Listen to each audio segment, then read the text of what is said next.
seja bem-vindo ao podcast MG Familiar. Um podcast sobre temas pertinentes que nos fazem refletir e frequentemente com implicações para a prática clínica. E damos as boas-vindas ao nosso anfitrião, professor Carlos Martins.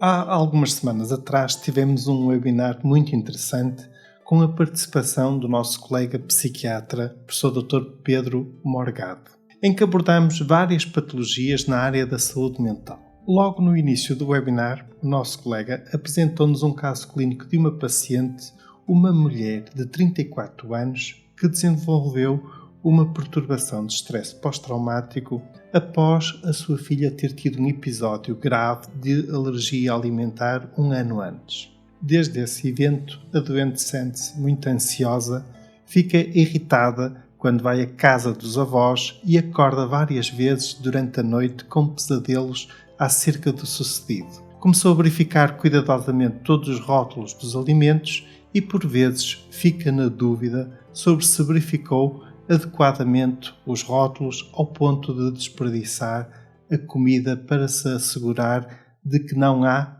perigo. Partilho convosco uma pequena parte da explicação do professor Dr. Pedro Morgado sobre a definição desta patologia.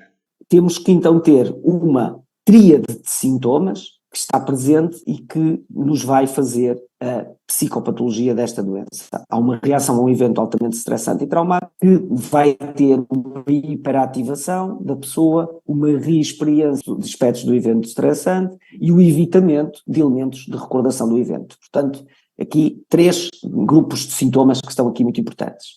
Eles têm que estar presentes pelo menos durante um mês e ter um impacto relevante no funcionamento da pessoa, podendo, em situações extremas, limite, levar a uma alteração da personalidade. Sintomas são estes. Os sintomas de hiperativação são a ansiedade persistente e a irritabilidade que esta doente apresenta, é a insónia, que esta doente também apresenta, como alteração da qualidade do seu sono, são as dificuldades de concentração. Depois, uma outra dimensão são as intrusões, portanto, as recordações intrusivas daquilo que aconteceu, que podem aparecer na forma de imagens durante o dia, nos flashbacks, a pessoa estar sempre a recordar aquilo que veio lá atrás, ou recordá-lo com muita frequência, e os terrores noturnos, que é um sintoma que esta doente tem, relacionados com o evento que aconteceu. Em termos de evitamento, temos a dificuldade em recordar eventos estressantes e o evitamento de aspectos que recordam o evento. Por exemplo, esta senhora deixou de ir à casa dos avós, porque era algo que a fazia recordar e que lhe causava aqui uma dificuldade de gestão muito significativa.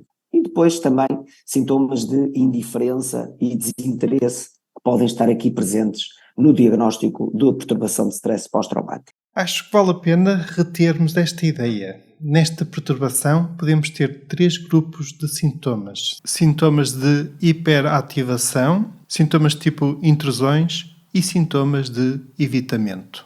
A dado momento, o Dr. Pedro Morgado falou sobre a forma como comunicamos com os nossos pacientes após um evento traumático e do risco de, inadvertidamente, podermos até contribuir para o desenvolvimento desta perturbação.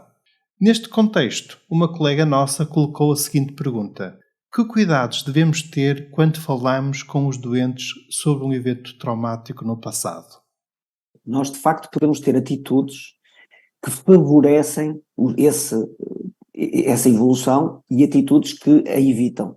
Portanto, agradeço muito a pergunta e aquilo que eu penso que pode ser importante é não exagerarmos as consequências do evento traumático. Porque às vezes, e por bem, aquilo que nós tentamos é alertar para os riscos que existem do ponto de vista alimentar daqui para a frente e, portanto, para os cuidados que vamos ter que passar a ter a seguir um episódio destes. E fazemos-lo de uma forma intuitiva, tornando as consequências mais graves do que aquelas que eventualmente são, ou às vezes elas são muito graves, mas nós salientamos excessivamente a consequência grave daquilo que aconteceu, não é? Por exemplo, de facto, esta alergia é uma coisa muito grave, de facto, podia haver uma situação de morte em consequência desta alergia. Portanto, coisas que nós dizemos sem querer e que tendem a aumentar o risco de desenvolvimento de perturbação de stress pós-traumático. Qual é a atitude mais contentora? É, sobretudo, de ouvir, de não negar nenhum dos riscos que naturalmente existem. Nós temos sempre que falar verdade aos nossos doentes, mas tentar transmitir uma mensagem pela positiva, que é, se nós tivermos aqui alguns cuidados, esta é uma situação muito segura. Agora que nós sabemos que o problema existe, adotando alguns comportamentos que são relativamente simples e que os podemos adotar de uma forma tranquila, o risco é muito baixo. Portanto, fazer a mensagem ao contrário, fazê-la pela positiva e não exagerando as consequências negativas daquilo que aconteceu. Outro dos aspectos é favorecer a expressão emocional, que é como é que se sente em relação àquilo que aconteceu, e não favorecer a descrição muito detalhada e muito vivida daquilo que aconteceu.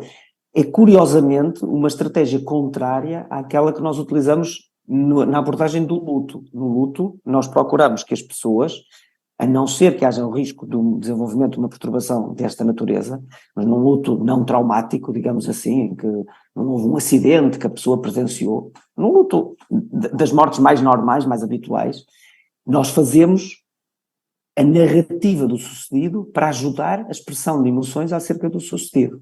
No stress pós-traumático, por oposição, aquilo que nós devemos fazer é a exploração do estado emocional presente e não necessariamente a revivência daquilo que aconteceu no passado, porque essa revivência, se não for feita no contexto de uma psicoterapia, pode levar ao desenvolvimento ou pode favorecer o desenvolvimento deste tipo de sintomas. Portanto, focar, sendo muito prático, focar mais no presente. Como é que se sente em relação àquilo que aconteceu?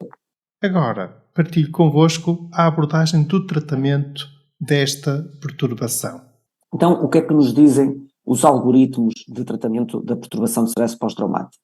Que, depois de estabelecido o diagnóstico, do ponto de vista psicoterapêutico, pode ser iniciado uma estratégia de terapia que é sobretudo de natureza cognitiva ou comportamental, como em todas as doenças psiquiátricas, tirando as perturbações de personalidade, é o tipo de psicoterapia com mais evidência, embora haja outros que também têm aqui evidência, incluindo, no caso desta perturbação, o MDMR, que é uma técnica muito específica de psicoterapia, mas do ponto de vista farmacológico, aquilo que nos dizem as guidelines é a utilização dos SSRIs durante 4 a 6 semanas, e se não houver resposta ao fim de 4 a 6 semanas, as guidelines apontam-nos no sentido de podermos alterar o SSRI ou avançarmos desde logo para a venlafaxina como um SNRI com mais evidência no caso da perturbação de stress pós-traumático. Se a resposta for parcial, aquilo que nós devemos fazer é aumentar a dose do SSRI e verificar se conseguimos uma resposta completa com o SSRI. Naturalmente que quando obtemos esta dose de resposta completa ou quando mudamos e obtemos também uma resposta completa, aquilo que nós devemos fazer é manter sempre durante 1 ano o tratamento antidepressivo, porque isso evita a recorrência dos sintomas. Temos como terceira linha de tratamento também a mirtazapina, os tricíclicos. No fundo, a maioria dos antidepressivos podem aqui ser uma terceira linha no tratamento da perturbação de stress pós-traumático.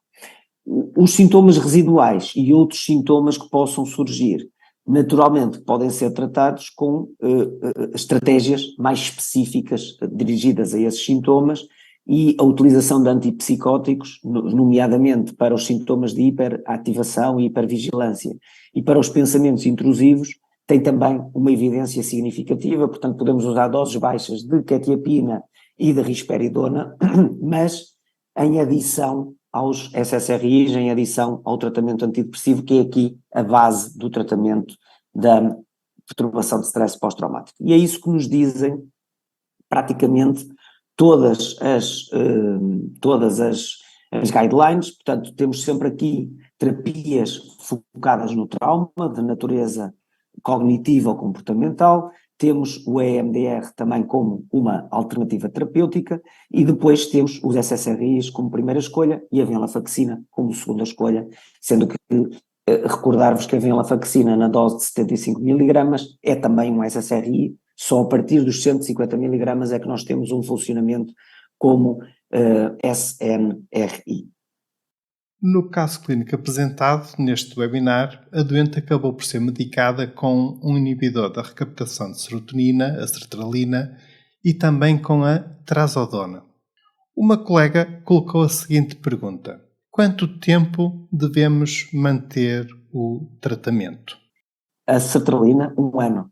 A trazodona, conforme necessidade para o controle do sono. O que acontece algumas vezes é que nós tentamos reduzir a trazodona ou outro fármaco que esteja a ser utilizado para o sono e o doente fica com insónia novamente, fica com um sono menos reparador, porque o antidepressivo tem este efeito secundário de perturbação do sono e, portanto, muitas vezes nós acabamos por manter esta díade durante o ano e só depois de suspendermos o SSRI é que vamos suspender a trazodona com maior facilidade. E ainda outra colega acabou por voltar a esta questão, referindo que ficou com dúvidas sobre o tempo máximo da trazodona e como descontinuar. Não há tempo máximo para a trazodona, na verdade. Ela é um tratamento de insónia que, se for necessário, e se melhorar o sono dos nossos doentes, não esquecendo, isto é muito importante, todas as outras intervenções que têm que ser feitas para melhorar o sono, porque às vezes nós damos a trazodona, esquecemos-nos das outras intervenções e, portanto, depois achamos que o doente já não dorme sem trazodona, mas ainda não melhorou todos os outros aspectos. E o que é que estou aqui a referir? Aspectos relacionados com a higiene do sono, aspectos relacionados com alterações comportamentais associadas ao sono, por exemplo, educarmos os nossos pacientes para não irem para a cama se tiverem sono, para não ficarem na cama à espera que o sono venha, e para adotarem rituais antes de ir dormir que favorecem o sono, por exemplo, estar em espaços com luz mais moderada, evitarem ver ecrãs retroiluminados, televisões, iPads, telemóveis no período antes de dormir, em vez disso optarem por ler, sobretudo coisas um bocado seca, que acabam por ser aqui também muito, muito significativas e que acabam por ajudar a dormir, evitar tudo o que são estimulantes, rever a medicação e ver que medicações é que nós podemos ter com impacto no sono, melhorar a almofada, o colchão, ter um espaço escuro e com o menor ruído possível, fazer tudo isto e a trazodona continuar a ser necessária, pois bem, nós podemos mantê-la.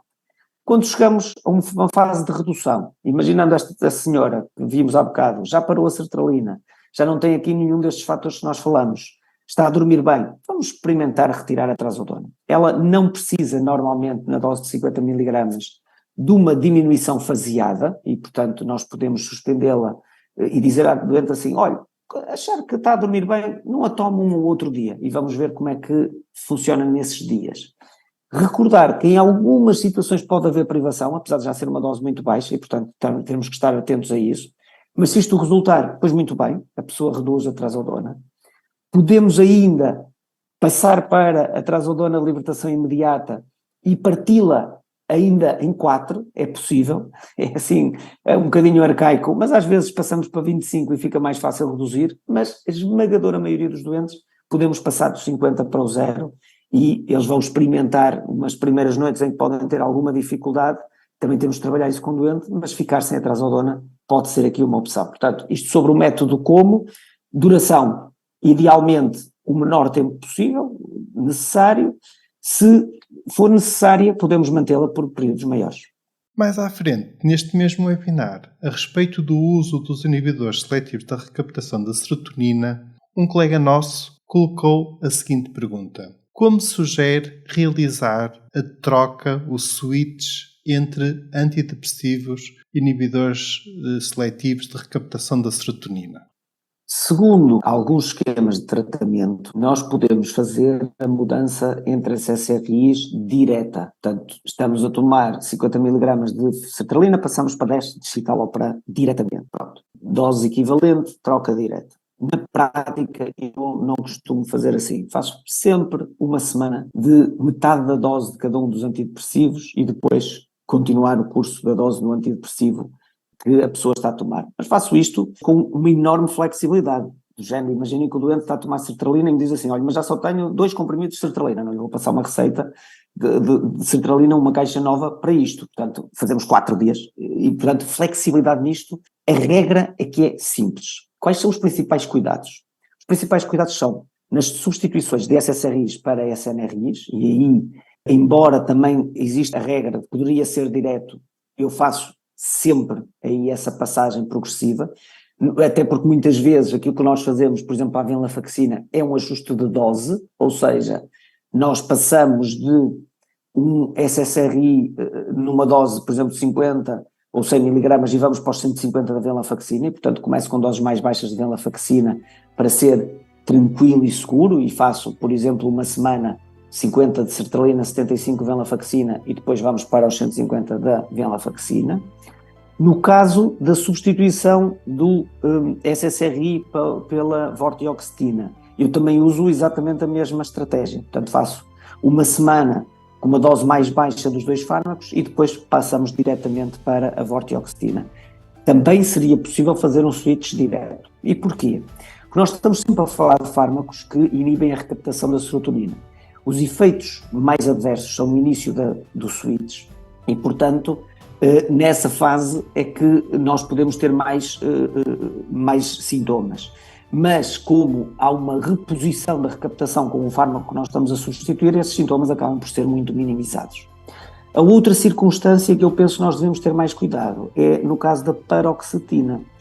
A substituição da paroxetina por outros fármacos deve ser sempre feita de uma forma mais lenta, porque mesmo quando nós fazemos, por exemplo, uma passagem da paroxetina para sertralina ou da paroxetina para citalopram, é possível que o doente tenha alguns sintomas de privação. Então, se isto já aconteceu no passado, se é um doente que entre tomas de paroxetina já tem algum tipo de sintomas, eu recomendaria nós fazermos aqui um trabalho um bocadinho mais lento e, portanto, em vez de uma semana, fazemos 2 semanas de switch para ser mais tranquilo e mais seguro.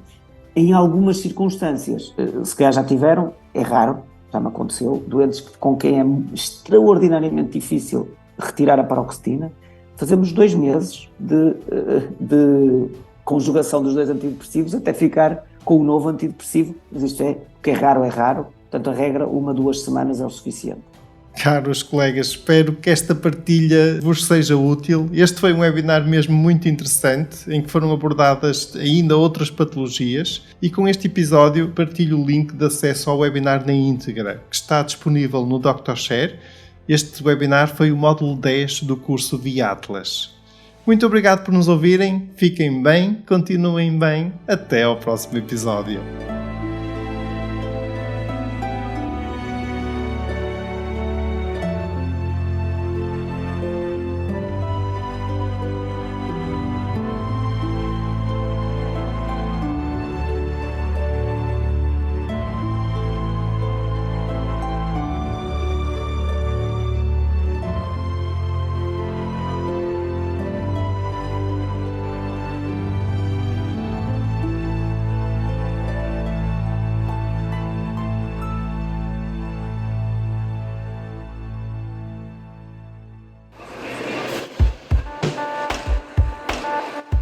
Terminamos assim esta edição do podcast MG Familiar. Muito obrigada por nos ouvir. Se desejar completar a sua leitura, muitos dos conteúdos abordados neste podcast estão disponíveis em www.mgfamiliar.net. Até ao próximo episódio.